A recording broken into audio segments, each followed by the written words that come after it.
Қайырлы күн достар, бүгін сіздермен осындай өте керемет болып шығатын өрнекті блинчиктің рецептімен бөлісетін боламын. Егер үстіңіз ашып қалса, оны әлі пісіріп ірітіп алмаған болсаңыз, осындай керемет блинчик жасауға болады. Ең алдымен менің каналыма тіркеліп, лайк басып, қоңыраушаны басып кетіңіз. Алдымен құрғақ ыдысымызға 2 жұмыртқаны саламыз, үстінен қант салып, сұйық майымызды құямыз.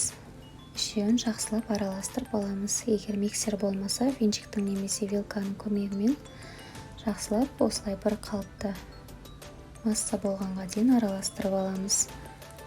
Үстіне салған сүтімізді құямыз.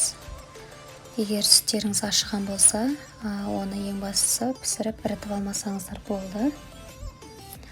Свежий сүт болса да болады. Жақсылап араластырып алып, ұнымызбен разрыхлительді араластырып саламыз. Барлығын саламыз. Біркелкі масса болғанға дейін миксерлейміз.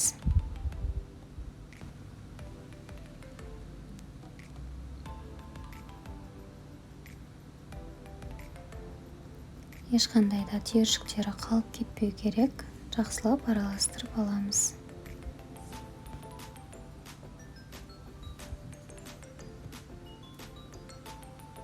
Бізде осындай сұйық масса болды. Үстінен қайнап тұрған суымызды құйып, тездетіп араластырып жібереміз. Табамызды алдын ала қыздырып аламыз. Кішкене сұйық май жағып, орташа отта құймақтарымызды пісіреміз. Бізде табамыз қызып тұр. Ошауды толтырмай, қызып тұрған табамызға осылай құйып, бір тегістетіп орналастырамыз. Мінекей біздің құймағымызда осындай тесікшелер пайда болады. Өте әдемі болып шығады. Осы рецептпен міндетті түрде жасап көріңіздер. Бір жасағаннан керемет шығады. Осындай силиконовый лопаткаларыңыздың болғаны өте ыңғайлы. Екінші бетін аударуға дайындаймыз.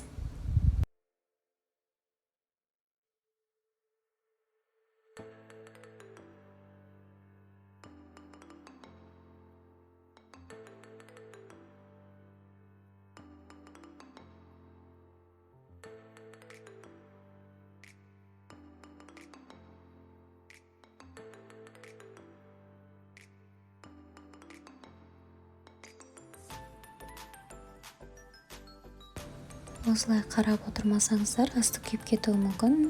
Құймақтарымыз өте жылдам піседі.